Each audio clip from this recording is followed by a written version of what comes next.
नमस्कार, कंज्यूमर अड्डा में आपका स्वागत है। मैं हूं मनोज श्रीवास्तव और आज हम बात कर रहे हैं वर्कलोड की। वर्कलोड का मारा कैसे मिले छुटकारा। आजकल वर्कलोड खासा चर्चा में है। इसकी वजह है हाल में हुई एक दो घटनाएं। इसी बीच एक सर्वे आ गया है, सरकार का सर्वे है, पीरियोडिक लेबर फोर्स सर्वे होता है कि किस तरीके से हमारे यहाँ लोग काम कर रहे हैं। लेबर के हिसाब से वर्क फोर्स का एक एनालिसिस होता है। तो वो सर्वे जो आया है उसने और एडअप कर दिया है वर्कलोड की इस बहस को। सर्वे क्या कहता है? सर्वे ये कहता है कि जो सैलरीड एम्प्लॉयज़ हैं उनके जिम्मे ज़्यादा काम है, वो ज़्यादा घंटे काम के लगाते हैं बनिस्बत जो कॉन्ट्रैक्ट के एम्प्लॉय हैं, कैजुअल एम्प्लॉय हैं, या जो जिसको आप सेल्फ एम्प्लॉयड लोग बोलते हैं, उन लोगों की तुलना में सैलरीड लोग काम ज़्यादा करते हैं। हिसाब किताब ये है कि एक हफ्ते में 48.2 आवर्स, 48 घंटे से ज़्यादा, तो वैसे भी ये ज़्यादा है। और कैजुअल लेबर करता है 39 घंटे काम, 39 घंटे से कुछ ज़्यादा। इसी तरीके से सेल्फ एम्प्लॉयड लोग भी 39 घंटे काम करते हैं, उनका काम चल जाता है।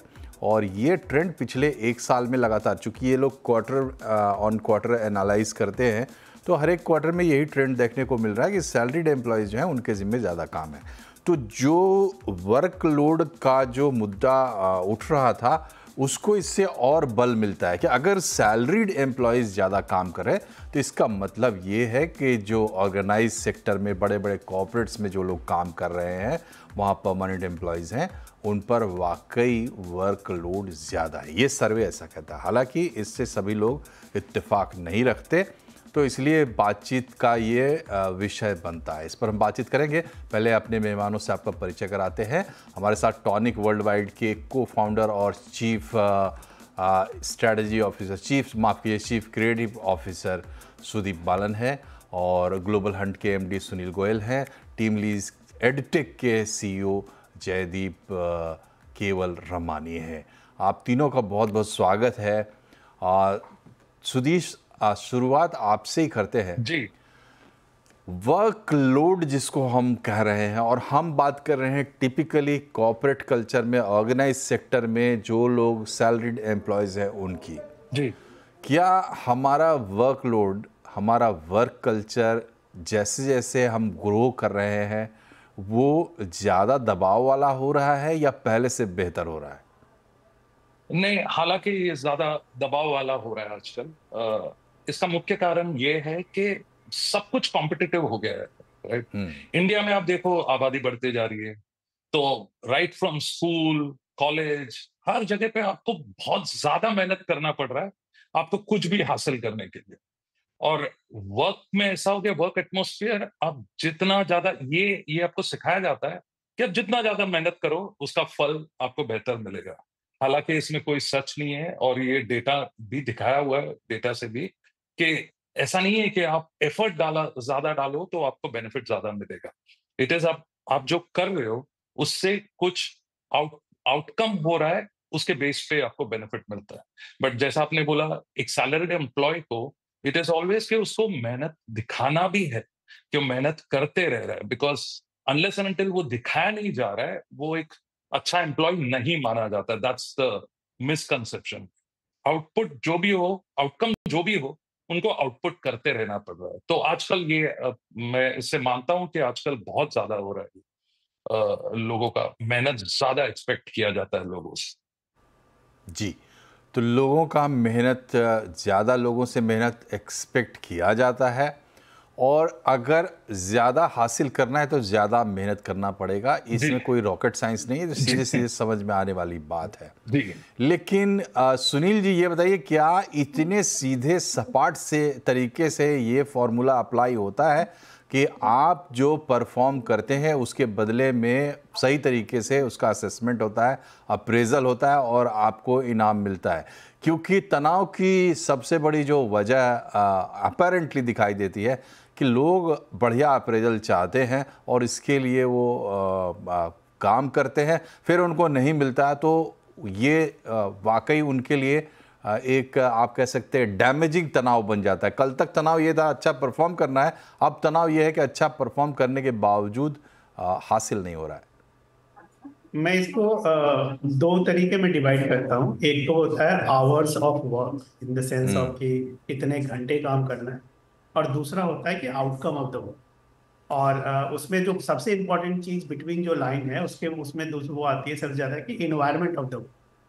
तो जो आप जो प्रेशर या ओवरलोड या वो देखते हैं कि एक कोई भी ऑर्गेनाइजेशन का जो वर्क कल्चर है वो कैसा है, सबसे इंपॉर्टेंट ये होता है। नंबर टू, वर्क कल्चर में manager behaviours, HR policies, employee value propositions, you know company का कॉम्पिटिटिवनेस होना, लेवल फील्ड एनवायरनमेंट देना, और अपने कॉम्पिटिटिव इन्वायरमेंट में उसका प्रोडक्ट या सर्विसेज का अलाइन होना। ये सारी चीजें बहुत इंपॉर्टेंट है, क्योंकि कोई भी एक इंडिविजुअल अगर 8-9 घंटे दे दे या 1 घंटा कम दे दे या ज्यादा दे दे, मुझे लगता है उससे उसको उतना स्ट्रेस नहीं आता है जितना कि रिजल्ट नहीं निकलने से आता है, और उसके ऊपर प्रेशर माउंट होता चला जाता है कि आपका रिजल्ट नहीं निकल रहा है या रिजल्ट नहीं निकल रहा है। शायद मैनेजर्स के बिहेवियर्स ठीक नहीं होते हैं, या उनको लगता है अब कंपनी मुझे रखेगी नहीं, जॉब से निकाल देंगे, या कुछ और कल्चरल इशू आने शुरू हो जाते हैं। तो सबसे जरूरी है, मुझे लगता है कि इन घंटे और आउटकम के बीच में कंपनी के work environment and work culture को ठीक रखना। मैनेजर्स के लिए कोड ऑफ कंडक्ट बहुत जरूरी है कि हर मैनेजर का एक कोड ऑफ कंडक्ट हो।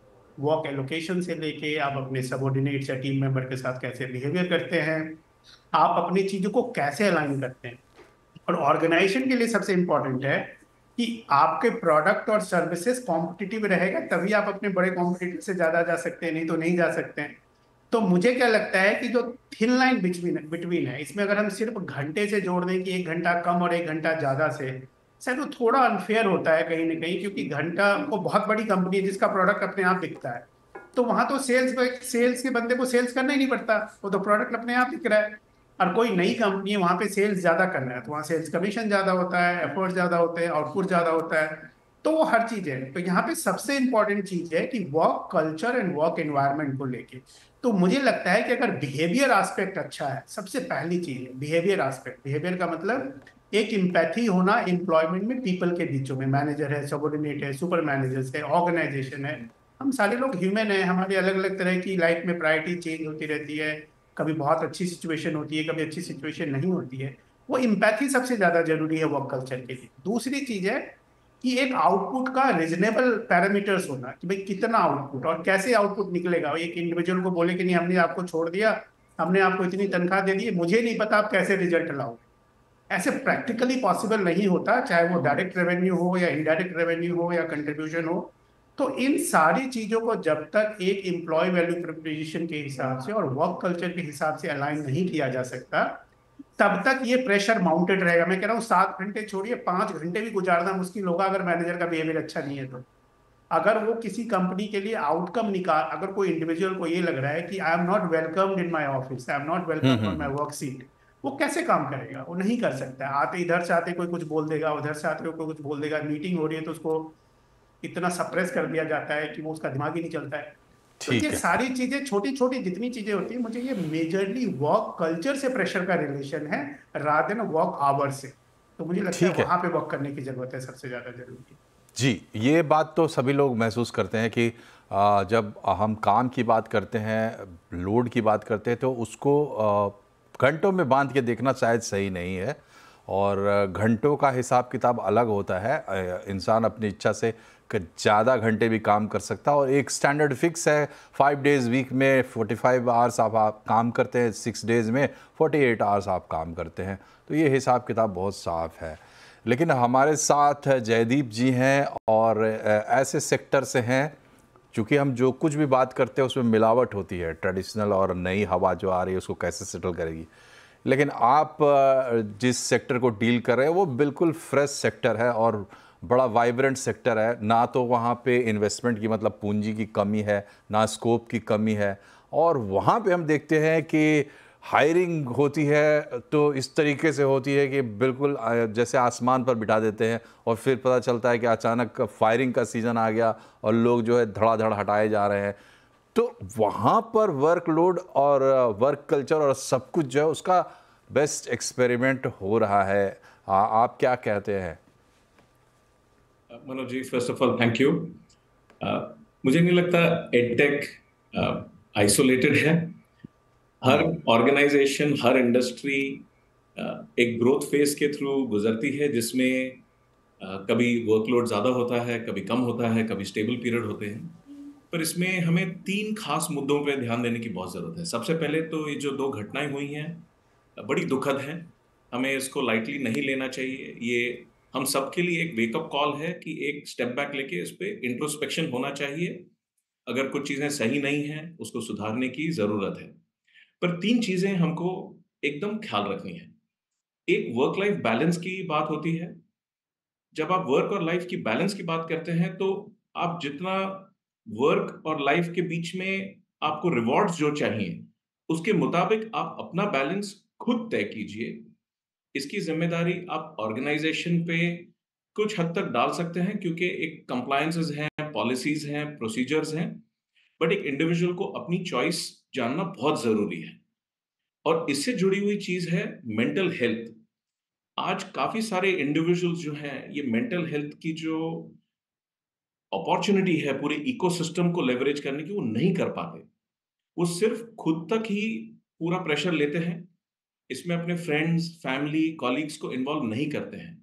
आज मेंटल वेलबींग की जो जरूरत है, उसमें आप इस सारे इकोसिस्टम प्लेयर्स को लाएंगे, तो आपको तरीके पता पड़ेंगे कि कैसे इन चीजों को डील किया जाता है। वर्क प्लेस पे सीनियर्स हैं जो आपको गाइड कर सकते हैं कि अच्छा, आपके पास इतना वर्कलोड आ गया है, आपको इस प्रकार से डील करना है, थोड़ा स्मार्ट वर्किंग कीजिए। मैनेजर से बात करके एक्सपेक्टेशन सेटिंग कीजिए। फ्रेंड्स और फैमिली से बात करेंगे तो आपको उधर से गाइडेंस मिलेगी कि किस तरह से इन सिचुएशंस को डील किया जा सकता है। किसी भी ऑर्गेनाइजेशन में आप एक कुकी कटर मेथड से नहीं चल सकते कि समय हो गया है, 9 घंटे हो गए, हम चले जाएंगे। कभी होता है कि वर्कलोड। आपकी बात मान ली जयदीप जी, लेकिन ये बताइए कि स्टेक होल्डर्स की हम बात करते हैं। जैसे अब कंपनी के शेयर होल्डर्स हैं, कंपनी है, कंपनी के इन्वेस्टर्स हैं, उसमें जो एंटरप्रेन्योर है, हायर लेवल मैनेजमेंट जिसको बोलते हैं, जो कंपनियां चलाते हैं, और एम्प्लॉय है। इसमें एम्प्लॉय तो कितना छोटा यूनिट है। जब मैं आपके सामने समस्या रख रहा हूं तो आप कोशिश कर रहे हैं कि जिम्मेदारी एम्प्लॉय पे ही डाली जाए। कितना इंसाफ आप कर रहे हैं? बिल्कुल नहीं मनोज जी, जिम्मेदारी पूरी इकोसिस्टम की है। जितनी जिम्मेदारी एम्प्लॉयर की है, उतनी एम्प्लॉय की भी है। ये साझेदारी है। This is not a one way street. Employee को सिंगुलराइज करके कहना कि ये आप ही की जिम्मेदारी है, ये बहुत गलत है। एम्प्लॉयर को, जैसे सुनील जी ने कहा, right work environment, work culture, manager employee का रिलेशनशिप, ये सब चीजों पे बहुत ध्यान देने की जरूरत है। लेकिन आखिरकार बात ये आती है कि ये जो 2 बातें मैंने बताई आपको, वर्क लाइफ बैलेंस और मेंटल हेल्थ।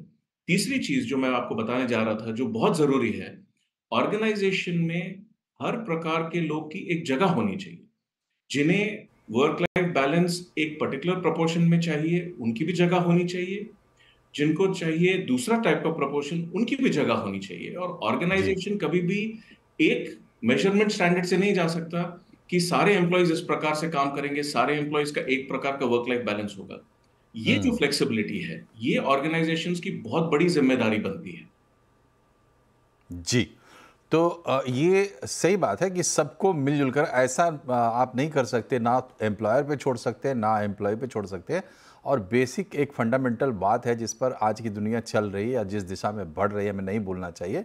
लिबर्टी, फ्रेटर्निटी और इक्वालिटी जब हम कहते हैं, तो जहाँ ह्यूमंस खड़े हो जाते हैं, तो बेसिक जो ह्यूमन राइट्स है उसके मामले में सभी लोग बराबर हैं। चाहे आप सीईओ हो, चाहे आप इन्वेस्टर हो, चाहे आप एक एम्प्लॉय हो, बिल्कुल सबसे छोटी एम्प्लॉय हो, उससे भी बहुत ज़्यादा फ़र्क नहीं पड़ना चाहिए।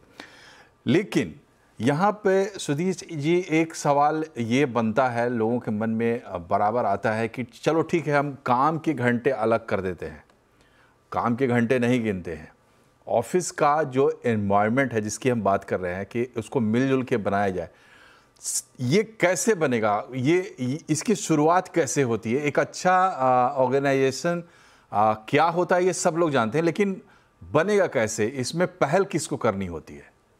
तो मनोज जी, बहुत अच्छा सवाल पूछा आपने। और मेरे हिसाब से, मैं खुद एक फाउंडर हूं, मेरे हिसाब से पूरी जिम्मेदारी हमारी होती है कि अगर हमने एक ऑर्गेनाइजेशन हमने स्टार्ट किया है, तो हमारे यहाँ पे जो लोग रहेंगे उनका ख्याल रखना हमारा सबसे बड़ा कर्तव्य होता है। क्योंकि एक ऑर्गेनाइजेशन में अगर लोग, if people are not happy, अगर वो खुश नहीं है और उनकी जिंदगी में प्रॉब्लम्स हो रहा है बिकॉज ऑफ वर्क, तो कहीं ना कहीं वो हमारे प्रॉफिट और लॉस में दिखेगा, आज नहीं तो कल दिखेगा। और एक एम्प्लॉय को ट्रेन करना, उनको डेवलप करना बहुत ज्यादा टाइम लगता है। तो वो कल्चर फॉर्म करना, वो इंश्योर करना, जैसे कि सुनील जी ने बताया कि वो कल्चर क्रिएट करना, या एचआर को ये क्लियर पावर देना कि सबसे पहला एम्प्लॉयज का वेलबींग होता है। क्योंकि एम्प्लॉयज अगर हैप्पी है और उनको जो जो मिलना चाहिए वो अगर मिल रहा है उनको, आई कंप्लीटली एग्री कि आपका बिजनेस में वो पॉजिटिविटी लाएगा और वो वैसे ही होगा। बट द सैड ट्रुथ, आज भी काफी सारे ऑर्गेनाइजेशंस में यही देखा जाता है कि एम्प्लॉयज तो हमने अगर हायर किया है, हम अगर उनको तनख्वाह देते हैं तो बस उनको काम करना है, हमने जो मांगा है वो उनको करना है। कल्चर नाम के लिए होता है कि कल्चर फॉर्म कर रहे हैं, बट ऐसा कोई कल्चर रियली कल्चर फॉर्म होता है ना। कल्चर बहुत तरह, पॉजिटिव होता है, नेगेटिव होता है, टॉक्सिक होता है। बट पॉजिटिव कल्चर आपको बहुत ही कम ऑर्गेनाइजेशन में आज भी दिखेगा। क्योंकि कल्चर सिर्फ यही होता है ऑर्गेनाइजेशन में कि हम एक बिजनेस चला रहे हैं, हमारे लिए प्रॉफिट और लॉस सबसे इंपॉर्टेंट है। और वही सबसे बड़ी गलती है कि अगर आपके लोग खुश नहीं है, कल जाके वो लॉस दिखेगा। तो इसलिए ये एज अ स्टेक होल्डर और as a promoter, as a founder, ये पूरा कर्तव्य, मैं तो बोलूंगा 100% रिस्पॉन्सिबिलिटी आप ही की होती है। जी that's what I want to say. जी। तो पूरा जो इन्वायरमेंट है वो तभी चेंज होता है जब सभी लोग मिलकर प्रयास करते हैं। लेकिन जब हम ये तमाम बातचीत करते हैं, जब भी दफ्तर की बातचीत करते हैं, तो मुझे लगता है कि एक किरदार है जो हमेशा एब्सेंट रहता है। वो दिखाई देता है दो मौक़ों पर, एक हायरिंग के टाइम पे, दूसरा फायर करने के टाइम पे। सुनील गोयल जी से ये सवाल हम लेंगे एक छोटे से ब्रेक के बाद कि एचआर की क्या भूमिका हो सकती है, होनी चाहिए और है हमारे देश में, कितना हम निभाते हुए देखते हैं। एक छोटे से ब्रेक के बाद बने रहिए हमारे साथ। फिर से आपका स्वागत है कंज्यूमर अड्डा में। आज हम बात कर रहे हैं वर्कलोड की और हमने टॉपिक रखा है कि वर्कलोड से छुटकारा कैसे मिले। सुनील गोयल जी, आपके लिए सीधा सवाल है मेरा, एचआर का क्या रोल है, होना चाहिए, कितना है, नहीं है? देखिए, मुझे लगता है कि एचआर का बहुत बड़ा रोल है, क्योंकि उसको आप ह्यूमन रिसोर्स बोलिए, ह्यूमन राइट्स बोलिए, मुझे लगता है ह्यूमन राइट्स बोलना चाहिए ह्यूमन रिसोर्स की जगह। और बहुत बड़ा रोल है। हायरिंग जब आप करते हैं तो बहुत सारी कमिटमेंट करते हैं एक इंडिविजुअल के साथ, कि आप कैसे उसको एनवायरनमेंट देंगे, कल्चर देंगे, ग्रोथ देंगे, अपॉर्चुनिटीज है, आप अपनी कंपनीज को सबसे अच्छी पोजीशनिंग करके कहीं ना कहीं आप एक मार्केटर होते हैं ऑर्गेनाइजेशन के लिए अट्रैक्ट करने के लिए। और आप उसके बेसिस पे उसको अट्रैक्ट करके उस रिसोर्स को हायर करते हैं।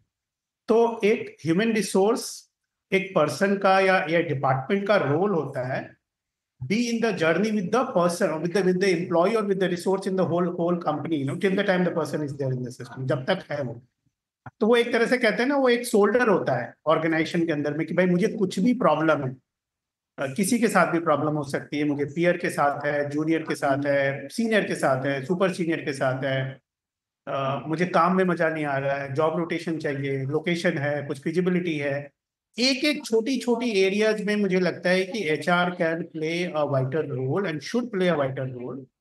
बिकॉज अगर आज के डेट में देखें तो एचआर का पोर्टफोलियो इतना बड़ा हो गया है कि जितने ये फंक्शंस हैं, आज से पहले ये शायद कुछ 2 4 5 लोग करते थे। Admin, facility, hiring, training, development, compensation, benefit, HRBP. आज के डेट में कंपनीज में छोटे छोटे डिपार्टमेंट के ऊपर डेडिकेटेड एचआर फंक्शंस हैं, एक एक माइक्रो रोल, माइक्रो एक्टिविटीज को लेके। तो ये सबसे इंपॉर्टेंट है कि सबसे पहले जो एचआर है वो एम्प्लॉय सेंट्रिक हो, अपने पॉलिसीज को क्रिस्टल क्लियर रखे, कम्युनिकेशन बहुत क्लियर रखे, सिस्टम ड्रिवन इन्वायरमेंट होना चाहिए पॉलिसी के पर्सपेक्टिव से, कोई भी चीज कोड ऑफ कंडक्ट के पर्सपेक्टिव से, बिहेवियर के पर्सपेक्टिव से। एक सेंट्रल सेल होना चाहिए कि भाई अगर कहीं भी कल्चरल इशू है, कुछ भी है, वो कॉन्फिडेंशियल होना चाहिए, वहाँ पे कोई मेल डाल सकता है, इंफॉर्मेशन डाल सकता है, और एक लेजिमेट उसके पीछे इंक्वायरी होनी चाहिए कि ठीक क्या है, इश्यूज है क्या नहीं है। तो मुझे लगता है एक बहुत ठीक है, बड़ा ये डिपार्टमेंट है, जैसे ठीक है। आखिरी समय, सोसाइटी में। आखिरी कुछ मिनट हमारे पास बचे हुए हैं। जयदीप सर, आपसे मेरा सवाल, ये जो चर्चा हम लोग कर रहे हैं, एक दो ट्रिगर पॉइंट्स ज़रूर हैं, लेकिन इसके पहले भी इस पर आर्टिकल्स आते रहे, चर्चाएं होती रही हैं। मतलब क्या वो वक्त आ गया है कि नए सिरे से इस पर सोचना पड़ेगा लीडर्स को, इंडस्ट्री लीडर्स को? जी बिल्कुल मनोज जी, जैसे मैंने कहा कि ये घटनाएं एक अपॉर्चुनिटी है, बड़ी दुखद घटनाएं हैं, पर ये अपॉर्चुनिटी देती हैं कि हम इस पर इंट्रोस्पेक्शन करें। ये बहुत जरूरी है कि अगर एक इंडस्ट्री बॉडी, इंडस्ट्री फोरम, जिसमें सारे ecosystem partners, government, employers, employees, HR professionals, human rights, well renowned scientist, सारे बैठ के दोबारा से मंथन करें, बिकॉज ये एक डिजिटल एज है, एआई एज है, ये इंडस्ट्रियल एज से हम आगे बढ़ चुके हैं। लॉज में क्या चेंज करनी जरूरी है, कल्चर में क्या चेंज करने की जरूरत है, ये सारी चीजों पे दोबारा से पूरा मंथन होना चाहिए और एक जी, नया फ्रेमवर्क बाहर आना चाहिए जिसमें सारे स्टेक होल्डर्स की जो रिक्वायरमेंट्स हैं वो मीट होनी चाहिए। More importantly, employee wellbeing and mental health should be the centre of this conversation. जी। तो अगर सेंटर ऑफ द कन्वर्सेशन में कुछ ऐसी कंपनीज आ जाएं, कुछ ऐसे ऑर्गेनाइजेशंस आ जाएं और इस तरीके से आ जाएं, हम बातचीत भी ऐसे करें कि ह्यूमन रिसोर्स क्या कमाल कर सकता है अगर उसको राइट फ्रेम ऑफ माइंड में रखा जाए, सही आदमी अपने पसंद के काम में अगर लगा हो तो क्या कमाल कर सकता है। इसके कुछ उदाहरण अगर हमारे सामने आएंगे तो इससे और प्रेरणा मिलेगी। फिलहाल आप तीनों का बहुत बहुत शुक्रिया हमसे जुड़ने के लिए। कार्यक्रम में फिलहाल इतना ही। नमस्कार।